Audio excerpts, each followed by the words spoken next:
Hello everyone, कैसे हो आप सब। आशा करता हूँ, उम्मीद करता हूँ आप सब ठीक होंगे। तो फाइनली बहुत कुछ बदलाव हो चुका है वर्तमान में आई हुई ग्रामीण डाक सेवक जीडीएस की ऑनलाइन वैकेंसी में। डॉक्यूमेंट वेरिफिकेशन को लेकर के बहुत महत्वाकांक्षी डॉक्यूमेंट वेरिफिकेशन फॉर्म से लेकर के डॉक्यूमेंट वेरिफिकेशन, ट्रेनिंग, जॉइनिंग सब कुछ बदल दिए गए हैं साथियों। आइए कौन से वो नए नोटिस अभी हाल ही में जारी हुए हैं जिसमें आपको कुछ चेंजेस देखने को मिला है। लाइक का बटन जरूर दबाना। साथियों, मैं बात कर रहा हूं जीडीएस ग्रामीण डाक सेवक के ऑनलाइन एंगेजमेंट शेड्यूल 1 जनवरी 2025 की, जिसमें 21,400 पदों पर जो नोटिफिकेशन आया है उसकी। तो बड़ा बदलाव यहां पर हो चुका है साथियों। सबसे पहले तो आप लोगों को ये पता होना चाहिए कि जीडीएस की जो भर्ती का प्रोसेस है वो 3 माध्यम से होकर गुजरता है।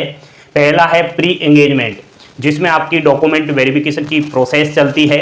उसके बाद होता है जॉइनिंग एंगेजमेंट और 3rd नंबर पर होता है आपका पोस्ट एंगेजमेंट। तो पोस्ट एंगेजमेंट के दौरान वही होता है कि आप लोग जॉइनिंग कंप्लीट करवा कर आ गए हो, फिर आपके कुछ डॉक्यूमेंट्स की पूर्ति की जाती है और वहाँ पर कुछ डॉक्यूमेंट्स जैसे कि 10वीं की मार्कशीट को वेरिफिकेशन के लिए चेक किया जाता है और भिजवाया भी जाता है बोर्ड के पास। तो ये सारे माध्यमों से गुजर करके ही कहीं कहीं आपको नौकरी मिलती है साथियों। इस बार यहाँ पर कुछ नोटिस जारी किए गए हैं डिपार्टमेंट ऑफ पोस्ट के द्वारा। सभी सर्किलों को ये ऑर्डर भी जारी कर दिया गया है कि आप सभी को पता होगा कि इस वाली वैकेंसी के फॉर्म भरे जा चुके हैं और रिजल्ट आ रहा है। रिजल्ट का मतलब है पहली मेरिट लिस्ट आ रही है, बहुत जल्द आएगी। इसमें लगभग 30,000 स्टूडेंट्स का रजिस्ट्रेशन नंबर आपको दिखाई देगा। हो सकता है आपका भी उसमें आए। तो आप लोगों को ध्यान देना है क्योंकि ये बात आपको कोई नहीं बताने वाला। साथियों, फर्स्ट डॉक्यूमेंट वेरिफिकेशन आपका होगा यदि आपका लिस्ट में नाम आ जाता है तो। पहले क्या था, फर्स्ट डॉक्यूमेंट वेरिफिकेशन आप कहीं पर भी करवा सकते थे, जहां आप रह रहे हो, जिस राज्य के अंदर, जिस जिले के अंदर, जिस डिस्ट्रिक्ट के अंदर, वहीं आप डॉक्यूमेंट वेरिफिकेशन करवा सकते थे। फर्स्ट फॉर्म तो आप चाहे कहीं किसी भी राज्य से भरे। सेकेंड डीबी आपका वहीं होता था जहां आपका सिलेक्शन होना है, जिस जगह पर आपका सिलेक्शन होना है। अब क्या है दोस्तों कि जहां से आपका सिलेक्शन हुआ है वहीं आपको डॉक्यूमेंट वेरिफिकेशन करवाना है। पहला, आपकी जो एंगेजमेंट अथॉरिटी है वो वेरीफाई करेगी, यानी अब अपनी मनपसंद की जगह पर आप फर्स्ट डॉक्यूमेंट वेरिफिकेशन नहीं करवा सकते। इसमें बल्ले बल्ले हो चुकी है और जो 100% वाले युवा साथी है जिन्होंने फर्जी तरीके से बना करके मार्कशीट पेश किया है, उनके ऊपर बहुत बड़ी गाज गिरेगी। क्योंकि पहले तो क्या है, वो अपनी डिस्ट्रिक्ट्स में जब डीबी करवाते थे तो पहले डॉक्यूमेंट वेरिफिकेशन में जान पहचान करके वो वेरीफाई करवा लेते थे। इसमें क्या होता है दोस्तों, फर्स्ट डीबी जिसका सक्सेसफुली हो गया, मानो सेकंड भी हो गया, क्योंकि सेकंड डॉक्यूमेंट वेरिफिकेशन इतना हार्ड नहीं होता। उसमें तो कुछ जो फॉर्म वगैरह है, अटेस्टेशन फॉर्म वगैरह, वो ही भरवाए जाते हैं, बाकी कुछ नहीं। पहला डीबी महत्वपूर्ण है। तो इसमें फर्जीवाड़ा हो रहा था काफी सारी। मैंने आपको अखबार में खबर जो आई थी वो भी बताई थी, पिछली 2022, 23, 24 वाली वैकेंसी। अब ये फर्जीवाड़ा खत्म करने के लिए मेरे ख्याल से अच्छा कदम है कि विद्यार्थी जिस जगह से सिलेक्शन लेता है, मान लिया जाए आप बिहार के रहने वाले हो और आपका सिलेक्शन उत्तर प्रदेश में हुआ है, क्योंकि आपने उत्तर प्रदेश में किसी भी डिवीजन से फॉर्म अप्लाई किया है, तो ऐसा नहीं कि अब आपका बिहार यानी कि जिस राज्य में रह रहे हो वहां डीबी होगा, वो अब आपको फर्स्ट डीबी उत्तर प्रदेश में ही करवाना पड़ेगा जिस डिवीजन में आपकी नौकरी लगी है। नेक्स्ट यहां पर बदलाव ये देखने को मिला है साथियों कि पहले क्या था, केवल डिजी लॉकर से आपकी 10th की मार्कशीट को वेरिफिकेशन के लिए चेक किया जाता था। अब की बार बहुत कुछ प्लान कर दिया गया है। अब क्या होगा, एक एपीआई सेतु एप्स लागू किया गया है। इस एपीआई सेतु एप्स के माध्यम से आपकी 10th की मार्कशीट को वेरीफाई किया जाएगा। नेक्स्ट, मैनुअल, लगता है मार्कशीट में गड़बड़ है तो मैन्युअली रूप से आपकी मार्कशीट को वेरीफाई करने के लिए बोर्ड को भिजवाया जाएगा और बोर्ड उसको क्लियर करके डिपार्टमेंट ऑफ पोस्ट के जिस डिवीजन से आया है वहां भेजेगा, तब आपको जॉइनिंग मिलेगा। चाहे 1 साल लग जाए, चाहे 2 साल लग जाए। ये अच्छा कदम है साथियों। यहां पर क्या हुआ है, फर्जीवाड़ा जो हुआ है ना 2022 वाली वैकेंसी में, 2023, 2024 में फर्जी अंक तालिका बहुत सारे अभ्यर्थियों ने बनाई है और उस फर्जी अंक तालिका में अपने अंक 95 से 100% बनाए हैं। मन मर्जी से पैसे दिए हैं, पैसे देकर मार्कशीट बना ली है। और आपको पता होगा जीडीएस की जो नौकरी है वो परसेंटेज से ही मिलती है, इसलिए विद्यार्थी अपने राज्य को छोड़कर किसी अन्य राज्य में जाकर के फर्जी तरीके से मार्कशीट बनाकर लाया है, उसके ऊपर बहुत बड़ी गाज गिरने वाली है साथियों। क्योंकि अब जो बोर्ड मार्कशीट जारी कर रहा है उसी को वो मार्कशीट वेरीफाई करवाने भेजी जाएगी। और अगर बोर्ड भी अगर कोई गलती करता है और स्टूडेंट्स की मार्कशीट को वेरीफाई करता है और गलत तरीका से वेरीफाई किया है तो बोर्ड के ऊपर भी गाज गिर सकती है, उस बोर्ड की मान्यता भी कहीं ना कहीं खतरे में आ सकती है। ये सारी देखरेख जो होगी वो नोडल ऑफिसर्स की देखरेख में होगी। नोडल ऑफिसर्स सारी चीजों को चेकआउट करेगा, यानी कि स्टूडेंट्स का नाम, passing year, date of birth और रोल नंबर को ऑनलाइन तरीके से वेरीफाई करके उच्च स्तर पर उसको फॉरवर्ड करेगा। साथियों, ये फर्स्ट डॉक्यूमेंट वेरिफिकेशन में जितना चेंजेस हुआ है उससे तो मुझे बहुत खुशी मिली है, क्योंकि इसमें मेरे उन मेहनती स्टूडेंट्स का सिलेक्शन होगा जिसने मेहनत से 70, 80, 90% बनाया है, और जिसने हाई परसेंटेज यानी कि 100% बनाया वो भी फर्जी तरीके से, वो पूरी तरीके से फर्स्ट डीबी में ही बाहर कर दिया जाएगा। सावधान, जिसने फर्जी मार्कशीट बनाई है आप बिल्कुल डॉक्यूमेंट वेरिफिकेशन के लिए नहीं जाना, नहीं तो मामला खराब हो जाएगा। नेक्स्ट दोस्तों, फिर आपका कुछ नहीं, सेकंड डीबी का प्रोसेस होगा जो एक तरीके से फॉरवर्ड है, ठीक है, जो एक तरीके से फॉर्मेलिटीज है। सेकंड डीबी में कोई इतना हार्ड नहीं होता है।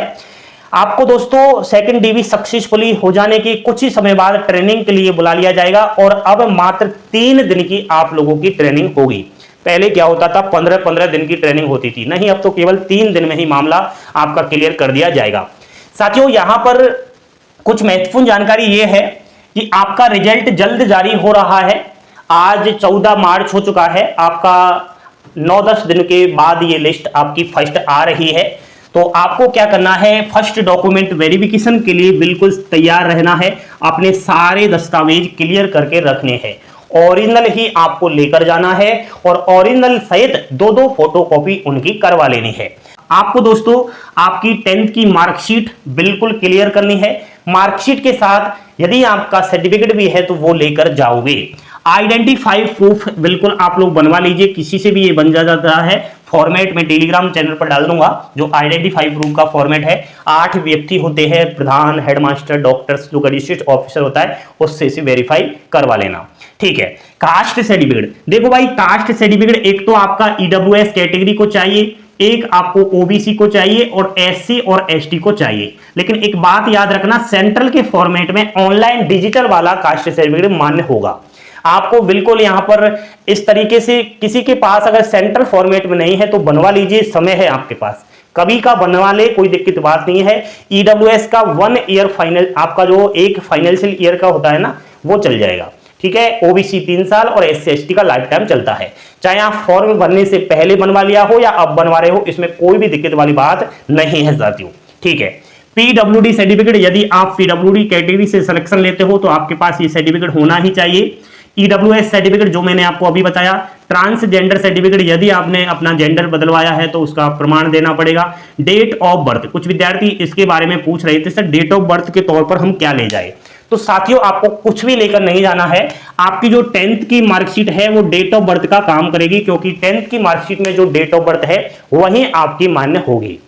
मेडिकल सर्टिफिकेट भी आपको बनवाना है, किसी भी गवर्नमेंट हॉस्पिटल, प्राथमिक स्वास्थ्य केंद्र, डिस्पेंसरी, सरकारी हॉस्पिटल से उसको जो है वेरीफाई करवा करके, और किसी भी सरकारी जहां उस डॉक्टर्स की ड्यूटी है गवर्नमेंट, उससे उसको सिग्नेचर मारवा कर सी करवा लेना।